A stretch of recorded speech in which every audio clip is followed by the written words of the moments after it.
سورہ انبیاء 21 نمبر سورت، اس کی 73 نمبر آیت۔ سیدنا ابراہیم علیہ السلام، سیدنا لوط علیہ السلام، سیدنا اسحاق علیہ السلام اور سیدنا یعقوب علیہ السلام، ان سب کا ذکر کر کے اللہ پاک نے فرمایا اور ہم نے ان کو امام بنایا۔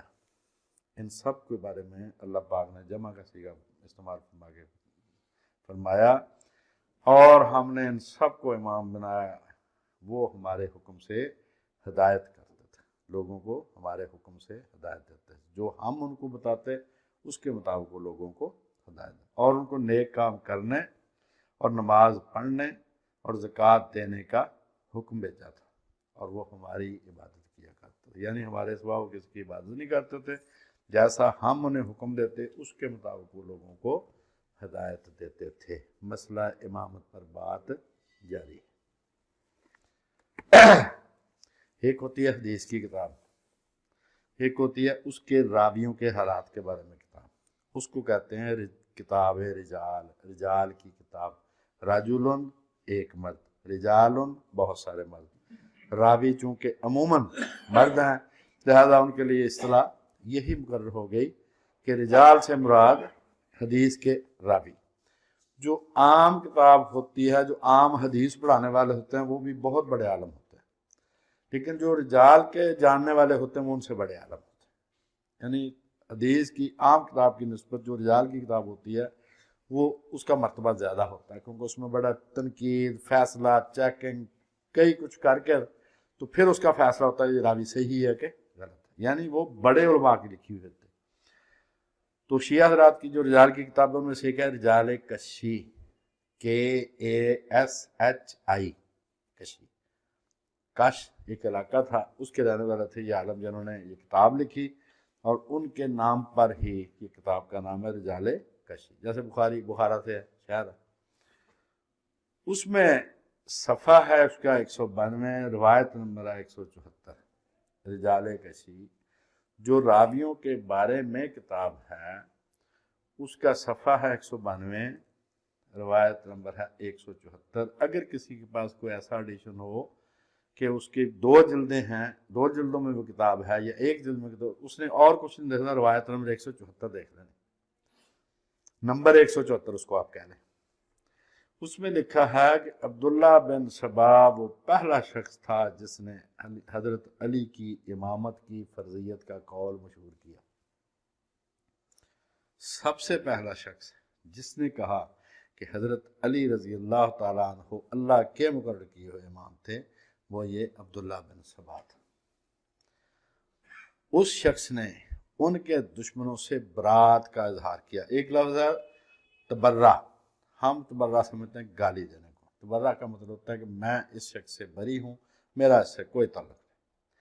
اس نے ان کے حضرت علی کے دشمنوں سے برات کا اظہار کیا، تبرہ اس نے شروع کیا، ان کے مخالفین سے پردہ اٹھایا اور ان کو کافر کہا، یعنی ان کے مخالفین کے بارے میں کہا یہ منافق تھے، یہ کافر تھے، یہ دل سے مسلمان نہیں تھے، اور ان کو اس نے کافر کہا۔ یہ سب سے پہلے کام کس نے کیا؟ عبداللہ بن سبا نے۔ کون کہتا ہے؟ رجال کشی لکھنے والے عالم، یعنی جو روٹین کے علماء سے بہت بڑے عالم ہوتے ہیں وہ۔ اسی روایت میں ہے کہ بعض اہل علم نے کہا، اہل علم سے مراد شیعہ اہل علم، کہ عبداللہ بن سبا یہودی تھا، پھر مسلمان ہو گیا، پھر حضرت علی سے محبت کا دعویٰ کرنے لگا۔ جب وہ یہودی تھا تو کہا کرتا تھا کہ یوشع بن نون موسیٰ علیہ السلام کے وصی ہیں۔ حضرت ہارون علیہ السلام حضرت موسیٰ علیہ السلام سے 3 سال بڑے تھے، وہ ان کی زندگی میں ہی فوت ہو گئے تھے۔ جب سیدنا موسیٰ علیہ السلام فوت ہوئے ہیں تو ان کے بیٹوں کے بجائے ان کے جو خادم تھے حضرت یوشع بن نون، ان کو اللہ پاک نے بنایا تھا نبی۔ تو کہتا کہ وصی وہ تھے، ان کے حق میں حضرت موسیٰ نے وصیت کی تھی، وصی سے مراد جس کے حق میں وصیت کی جائے، اور اس کا یہ کہنا غلوب پر مبنی تھا، یعنی وہ مبالغہ کر رہا تھا۔ یہ ان کے علماء ہی لکھ رہے ہیں رجال کسی کے مطابق کہ وہ یہ کہہ کے مبالغہ کرتا، ایسی کوئی بات نہیں کہ حضرت موسیٰ نے کسی کو وصیت کے ذریعے نبی بنایا، وہ تو اللہ بناتا جب بھی جس کو چاہے۔ حضور صلی اللہ علیہ وآلہ وسلم کی وفات کے بعد مسلمان ہو کر وہ یہی بات حضرت علی کے بارے میں کہنے لگا کہ حضرت علی حضور علیہ السلام کے وصی ہیں۔ یہ وہی 174 نمبر روایت ہی چل رہی ہے۔ اب یہ عقیدہ کہ سیدنا علی رضی اللہ تعالیٰ عنہ ان کے بارے میں رسول اللہ وصیت کر کے گئے تھے کہ میرے بعد امام یہ ہوں گے، یہ عقیدہ اب شیعہ کے عقائد میں شامل ہے۔ ان کے بہت بڑے عالم شیخ صدوق جنہوں نے من لا یحضر الفقی بھی لکھی ہے، 4 کتابوں میں سے ایک کتاب، بہت بڑے عالم، ان کی کتاب عقائد، اس کا صفحہ 106 اس میں لکھا ہے کہ اب وصی ہونے کا عقیدہ ہمارے عقائد میں شامل ہے۔ شروع کرنے والا کون ہے؟ عبداللہ بن سبا، جو پہلے یہودی تھا، اور لکھنے والا کون ہے، بتانے والا کون ہے؟ خود ان کے رجال کشی لکھنے والے عالم۔ امامت ہے کیا؟ امامت ایک عہد ہے، ایک وعدہ ہے جو یکے بعد دیگرے ہر ایک کے لیے صادر ہوا ہے، یعنی یہ اللہ تعالیٰ کی طرف سے ایک اپوائنٹمنٹ ہے جو یکے بعد دیگرے، ایک کے بعد دوسرے کے لیے اماموں میں یہ اللہ تعالیٰ کی طرف سے صادر ہوئی ہے۔ اصول کافی ہے، جلد نمبر 1 ہے، صفحہ 277۔ شیعہ عالم ہیں کاشف الغطاء عراق کے، ان کی کتاب ہے، چھوٹی سی کتاب ہے، اصل الشیعہ و اصولہا، کہ شیعہ کی بنیاد اور اس کے اصول۔ تو وہ اپنی کتاب میں لکھتے ہیں امامت نبوت الہی کی طرح ایک منصب الہی ہے۔ جس طرح نبوت اللہ تعالیٰ کی طرف سے عطا کردہ ایک مقام ہے، اسی طرح امامت اللہ تعالیٰ کی طرف سے عطا کردہ مقام ہے۔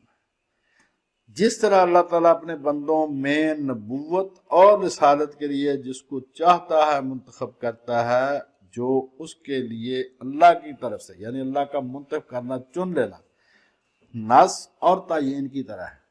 اللہ پاک نے اس کے لیے حکم جاری کر دیا اور اس کو نبی مقرر کر، تعین مقرر کرنا، نص حکم جاری کرنا، قطعی حکم جس کا کوئی توڑ نہ ہو۔ جس طرح اللہ تعالیٰ اپنے بندوں میں نبوت اور رسالت کے لیے جس کو چاہتا ہے منتخب کرتا ہے، جو اس کے لیے اللہ کے تعالیٰ کی طرف سے نص اور تعین کی طرح ہے، اسی طرح وہ امامت کے لیے بھی جس کو چاہتا ہے پسند فرماتا ہے اور اپنے نبی کو حکم دیتا ہے کہ وہ اس کے بارے میں نص اور تعین بیان کرے۔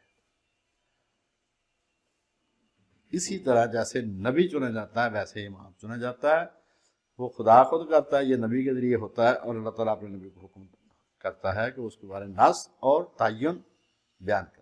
اس کے حق میں اللہ کا حکم ہے، اس کو اللہ تعالیٰ نے اس کو مقرر کیا ہے، پوائنٹڈ آؤٹ یہ ہے،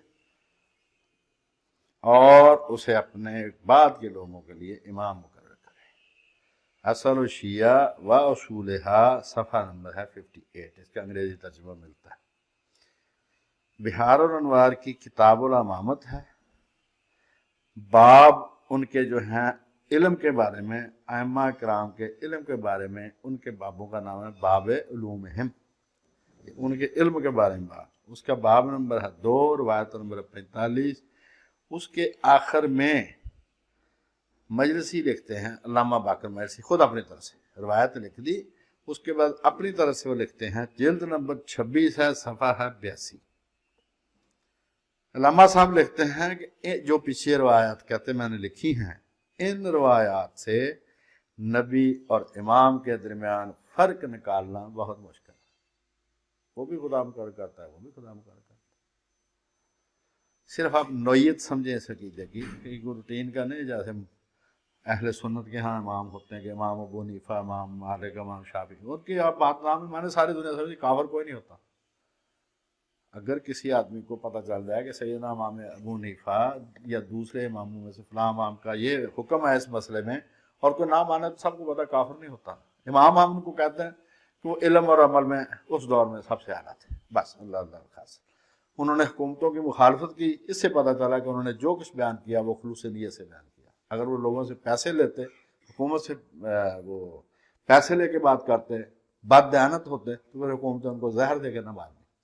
ان چاروں نے حکومت کی مخالفت کی ہے، لہذا سب امت نے کہا جی آپ ہمارے امام، کیونکہ آپ نے کسی سے ڈر کر نہیں مسئلہ بیان کیا، آپ کو جو سمجھ آئی، اور سمجھ چونکہ امتی کی سمجھ تھی،